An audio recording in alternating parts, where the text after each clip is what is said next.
आज की इस वीडियो में न्यू ओकरण के रिगार्डिंग कुछ बेसिक इन्फॉर्मेशन आपके साथ शेयर करना चाहता हूं। न्यू ओकरण में जो चेंजेस हुए हैं उसके बारे में आपको बताना चाहता हूं, जैसे कि डैशबोर्ड के रिगार्डिंग, इवेंट्स की regarding, library, analytics, contracts, archive, इसके अलावा अदर इंपॉर्टेंट फीचर्स के बारे में बात करने वाले हैं।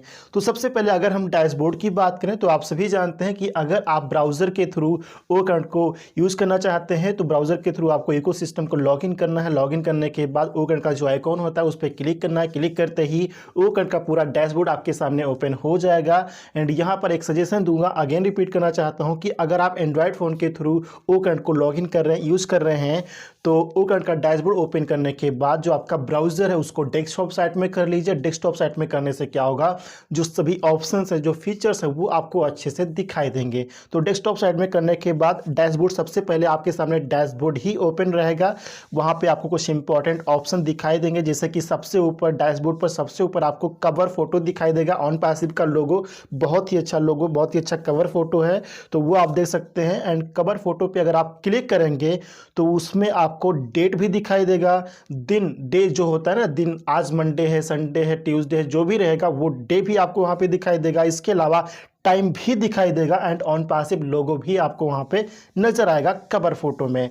इसके अलावा कवर फोटो के जस्ट ऊपर आपको बेल आइकन नजर आएगा, जिसे हम नोटिफिकेशन बोलते हैं। तो अगर आपको कोई नोटिफिकेशन आएगा तो इस पर क्लिक करके आप नोटिफिकेशन को चेक कर सकते हैं। इसके अलावा अगर हम डैशबोर्ड पर नेक्स्ट ऑप्शन की बात करें तो न्यू इवेंट का आपको फीचर दिखाई देगा, ऑप्शन दिखाई देगा, जिस पर क्लिक करके हम न्यू इवेंट क्रिएट कर सकते हैं। कैसे क्रिएट करना है इसकी रिगार्डिंग यस्टरडे शाम को मैंने कंप्लीट वीडियो अपलोड कर दिया है, क्रिएट करके अपलोड कर दिया है। उम्मीद है आपने देखा होगा, नहीं देखा है तो आप उसको देख सकते हैं, समझ सकते हैं। न्यू इवेंट के बाद डैशबोर्ड पर नेक्स्ट ऑप्शन आपको नजर आएगा अपकमिंग शेड्यूल्ड इवेंट्स का। इसमें क्या होगा, जो आपने न्यू इवेंट क्रिएट किया है, जिसको आपने अभी तक स्टार्ट नहीं किया है, कंप्लीट नहीं किया है, तो उसका डिटेल यहाँ पे शो करेगा। तो अपकमिंग पर क्लिक करके जो भी अपकमिंग इवेंट्स है जो आप स्टार्ट करने वाले हो, जिसको आपने शेड्यूल किया है, तो उसका पूरा डिटेल आप यहाँ पर चेक कर सकते हैं।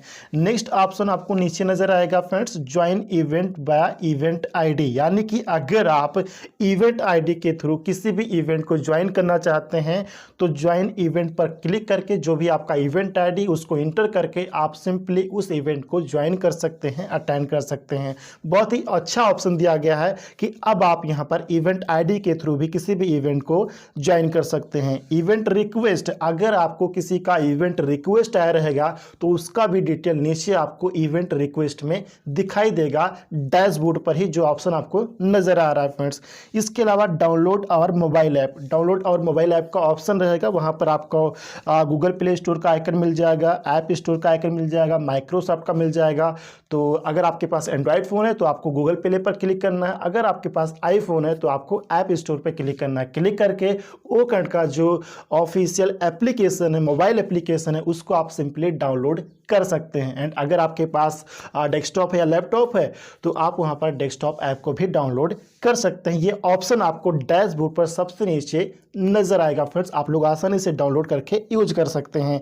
इसके बाद आपको वहां पर सबसे ऊपर डैशबोर्ड पर ही सबसे ऊपर आपको 3 लाइन दिखाई देगी। 3 लाइन पर अगर आप क्लिक करेंगे तो पहले की तरह आपको एफिलिएट लिंक आपका दिखाई देगा, सेंड इनवाइट का ऑप्शन नजर आएगा। इसके बाद क्रेडिट्स, जो भी आपके वॉलेट में जो क्रेडिट्स होंगे वो भी आपको वहां पर नजर आएंगे। ओएस आईडी आपका नजर आएगा, प्रोफाइल सेटिंग नजर आएगा, आपको वहां पे सिलेक्ट लैंग्वेज का ऑप्शन दिखाई देगा। एंड अदर फीचर्स जो होते हैं, जो आपका प्रोफाइल सेटिंग होता है, जब आप उस पर क्लिक करते हैं तो वहां पे और भी ऑप्शंस नजर आते हैं, जैसे कि FAQ हो गया, यूजर मैनुअल हो गया, लॉग आउट हो गया, या फिर जो अदर इंपॉर्टेंट फीचर हैं, ऑप्शन है, वो भी आपको वहां पे नजर आते हैं। और सबसे अच्छी बात यह है फ्रेंड कि जब आप प्रोफाइल आइकन पे क्लिक करते हैं तो पहले जो हमारा ओल्ड वर्जन था उसमें डिलीट अकाउंट का ऑप्शन नजर आ रहा था, बट सबसे अच्छी बात यह है कि जो न्यू ओकरण रिलीज हुआ है इसमें डिलीट अकाउंट का ऑप्शन हटा दिया गया है, रिमूव कर दिया गया है। तो अब आपको यहां पर डरने की जरूरत नहीं है फ्रेंड्स, क्योंकि अगर आप प्रोफाइल सेटिंग्स पर क्लिक करते हैं तो वहां पर आपको डिलीट अकाउंट का ऑप्शन नजर नहीं आएगा।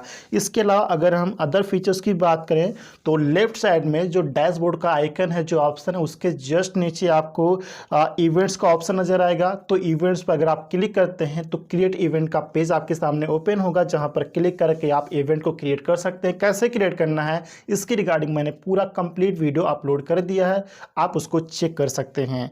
बात करें अगर हम नेक्स्ट फीचर की, तो इवेंट्स के जस्ट नीचे लाइब्रेरी का ऑप्शन आपको नजर आएगा। लाइब्रेरी पर अगर आप क्लिक करते हैं तो लाइब्रेरी में क्या होता है फ्रेंड्स कि अगर आप कोई भी प्रेजेंटेशन फाइल को अपलोड करते हैं तो वो लाइब्रेरी में आकर सेव हो जाता है। फॉर एग्जांपल आप कोई वेबिनार कर रहे हैं और वेबिनार करते समय आप वहां पर कुछ प्रेजेंटेशन कर रहे हैं, वहां पे कोई फाइल आप वहां पर अपलोड कर रहे हैं, तो जो भी फाइल आप वहां पर अपलोड करते हैं तो वो आपके लाइब्रेरी में आकर सेव हो जाता है। या फिर लाइब्रेरी पर क्लिक करके आप खुद भी वहां पर अपने किसी भी प्रेजेंटेशन फाइल को अपलोड करके सेव कर सकते हैं। जब भी आप लाइब्रेरी पर क्लिक करेंगे तो वहां पर आपका नंबर भी दिखाई देगा, नंबर यानी कि सीरियल नंबर होता है जो, उसके बाद फाइल नेम आपको दिखाई देगा, डेट दिखाई देगा, क्रिएटेड डेट क्रिएटेड यानी कि किस दिन आपने उसको अपलोड किया है, सेव किया है, इसके बाद फाइल टाइप किस प्रकार की फाइल है, जेपीजी है या फिर पीडीएफ है, वो भी आपको दिखाई देगी, साइज कितनी साइज की है वो भी आपको दिखाई देगा, डेट मॉडिफाइड किस डेट को आपने क्रिएट किया है,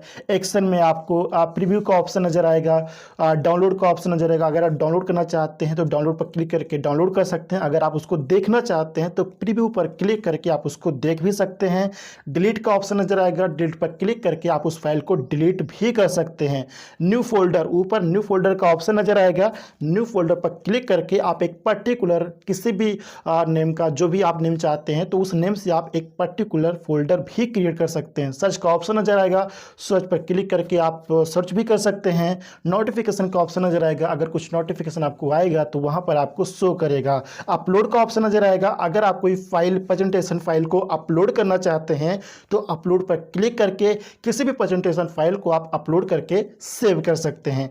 तो ये लाइब्रेरी का ऑप्शन है, इसको आप लोग चेक जरूर कीजिएगा फ्रेंड्स। इसके बाद एक न्यू फीचर यहाँ पे ऐड हुआ, लाइब्रेरी के जस्ट नीचे एनालिटिक्स का ऑप्शन आपको यहाँ पर नजर आएगा। एनालिटिक्स में क्या होता है, जितने भी आप यहाँ पर वेबिनार करते हैं तो उसका कंप्लीट डिटेल्स, कंप्लीट एनालिटिक्स आपको यहाँ पर दिखाई देता है। तो अगर आप एनालिटिक्स पर क्लिक करेंगे तो एनालिटिक्स का पूरा पेज आपके सामने ओपन हो जाएगा, जहां पर आपको क्रिएट इवेंट का ऑप्शन नजर आएगा, जिस पर क्लिक करके आप एक न्यू इवेंट क्रिएट कर सकते हैं। नोटिफिकेशन का ऑप्शन आपको नजर आएगा, क्रिएटेड इवेंट्स यानी कि आपने कितने इवेंट क्रिएट किए हैं वो आपको शो करेगा, वहां पे रिकरिंग इवेंट्स आपको दिखाई देगा। ट्रांसफर्ड इवेंट्स यानी कि आपने कितने इवेंट्स को ट्रांसफर किया है वो आपको दिखाई देगा। कंप्लीटेड इवेंट्स, आपने कितने इवेंट को कंप्लीट किया है वो आपको शो करेगा। कैंसिल्ड इवेंट्स, कितने इवेंट्स को आपने कैंसिल किया है वो आपको वहां पर दिखाई देगा। इनवाइटेड इवेंट्स का भी डिटेल आपको दिखाई देगा। इवेंट ओवरव्यू, इवेंट का जो ओवरव्यू होता है उसको भी आप चेक कर सकते हैं। ऑल इवेंट्स, इसके अलावा रिसेंट इवेंट्स यानी कि रिसेंटली आपने कितने इवेंट्स किए हैं वो भी डिटेल आपको यहाँ पे दिखाई देगा। डाउनलोड मोबाइल ऐप का ऑप्शन नजर आएगा, जिस पर क्लिक करके आप ओक एंड मोबाइल ऐप को डाउनलोड कर सकते हैं। एंड लास्ट में एनालिटिक्स पेज पर सबसे नीचे एक स्पेशल ऑप्शन नजर आएगा, go premium to enjoy advance stats, but ये ऑप्शन अभी इनेबल नहीं है। मुझे यकीन है कि आने वाले टाइम में ये ऑप्शन इनेबल हो जाएगा, तो इसकी रिगार्डिंग हम सभी को इन्फॉर्मेशन भी मिल जाएगी। इसके बाद एनालिटिक्स के जस्ट बाद आपको नेक्स्ट ऑप्शन नजर आएगा कॉन्टैक्ट्स का। कॉन्टैक्ट्स के बारे में आप सभी जानते हैं कि अगर आपके ऑर्गेनाइजेशन में कुछ यूजर हैं तो वो आपके इकोसिस्टम में as a contacts automatically save हो जाते हैं, तो उसकी पूरी लिस्ट आपको यहाँ पे दिखाई देगी। तो अगर आप कॉन्टैक्ट्स पर क्लिक करेंगे तो पूरा पेज आपके सामने ओपन हो जाएगा, जहाँ पर ऑल कॉन्टैक्ट्स नजर आएंगे, मतलब जितनी लिस्ट होगी वो आपको नजर आएगी। फेवरेट का ऑप्शन नजर आएगा, ग्रुप्स, अगर आपने ग्रुप क्रिएट किया वो आपको नजर आएगा, सर्च करने का ऑप्शन नजर आएगा, एक्सपोर्ट करने का नजर आएगा, न्यू कॉन्टैक्ट को ऐड करने का भी ऑप्शन आपको नजर आएगा। तो पूरा आप लोग चेक कर सकते हैं। नेक्स्ट फीचर आपको आर्काइव का नजर आएगा। आर्काइव में क्या होता है फ्रेंड्स कि जो फाइल आपके लाइब्रेरी में होती है वो 30 दिन के बाद वो फाइल ऑटोमेटिकली आर्काइव फोल्डर में मूव कर दी जाती है। अगेन रिपीट करता हूं, जो फाइल आपके लाइब्रेरी में रहती है, सेव रहती है, वो फाइल 30 दिन के बाद ऑटोमेटिकली आर्काइव फोल्डर में मूव कर दी जाती है। तो उसका पूरा डिटेल आप आर्काइव फोल्डर पर क्लिक करके चेक कर सकते हैं। बात करें अगर हम कैलेंडर की, तो सबसे नीचे आपको कैलेंडर का ऑप्शन नजर आएगा, जिस पर क्लिक करके आप क्रिएट किए गए या फिर कैंसिल किए गए सभी वेबिनार के डिटेल्स को आप चेक कर सकते हैं। जैसे कि क्रिएटेड, अगर आपने कोई वेबिनार क्रिएट किया है तो वो आपको डिटेल दिखाई देगा। कंप्लीटेड, जितने आपने कंप्लीट किए हैं वो डिटेल आपको दिखाई देगा। कैंसिल्ड, अगर आपने कैंसिल किया है वो भी आपको दिखाई देगा। और क्रिएट का ऑप्शन नजर आएगा, जिस पर क्लिक करके आप यहां से भी एक न्यू इवेंट को क्रिएट कर सकते हैं। लास्ट में एक पॉइंट अगेन रिपीट करना चाहूंगा फ्रेंड्स कि अगर आपने ओकट के रिगार्डिंग FAQs को रीड नहीं किया है या फिर यूजर मैनुअल को डाउनलोड करके रीड नहीं किया है तो इसको आप लोग जरूर रीड कीजिए। यहाँ पर आपको ओ करंट के रिगार्डिंग बहुत ही अच्छी नॉलेज मिल जाएगी। काफ़ी अच्छी नॉलेज यहाँ पर प्रोवाइड की गई है और डाउनलोड करना बहुत ही आसान है। FAQs को रीड करना बहुत ही आसान है। जैसे आप इकोसिस्टम को लॉगिन करेंगे तो लॉगिन करते ही डैशबोर्ड पर सबसे ऊपर राइट साइड में जो प्रोफाइल का आइकन होता है, जब आप उस पर क्लिक करते हैं, क्लिक करते ही बहुत सारे ऑप्शंस नजर आते हैं। उसमें से 2 ऑप्शन रहता है, FAQs का एंड यूजर मैनुअल का भी रहता है। तो अगर आप FAQs पर क्लिक करेंगे, क्लिक करते ही पूरा पेज आपके सामने ओपन हो जाएगा। वहां पर ध्यान से देखिएगा तो उस पेज पर आपको ओ करंट के रिगार्डिंग FAQs नजर आएगा। तो उस पेज को स्क्रॉल करके आप अच्छे से रीड कर सकते हैं, समझ सकते हैं। बात करें अगर हम यूजर मैनुअल्स की, तो जहां से आप FAQs को चेक करेंगे वहां पर ध्यान से देखिएगा, यूजर मैनुअल्स का भी ऑप्शन आपको नजर आएगा। क्लिक करते पेज आपके सामने ओपन हो जाएगा और वहां पर ओ करंट के रिगार्डिंग जो यूजर मैनुअल है उसको आप लोग डाउनलोड कर लीजिए। डाउनलोड करने का ऑप्शन होगा जिस पर क्लिक करके आप आसानी से डाउनलोड कर सकते हैं। डाउनलोड करने के बाद जो PDF आपके फ़ोन में डाउनलोड होगा उसको ओपन करके जब भी आपको टाइम मिले तो उसको आप लोग रीड कीजिए, देखिए, समझिए। जो भी आपका FAQs है या फिर यूजर मैनुअल है उसको देखने से, रीड करने से आपको बहुत ही अच्छी नॉलेज मिलेगी ओ करंट के रिगार्डिंग। तो ये था फ्रेंड्स न्यू ओ करंट के रिगार्डिंग कुछ बेसिक इन्फॉर्मेशन। इसके अलावा जो अदर इंपॉर्टेंट फीचर्स हैं उसके बारे में हम किसी नेक्स्ट वीडियो में बात करेंगे। उम्मीद है कि ये सभी इंपॉर्टेंट फीचर्स आपको बहुत ही आसानी से समझ में आ गए होंगे एंड ये वीडियो भी आपको इन्फॉर्मेटिव जरूर लगी होगी।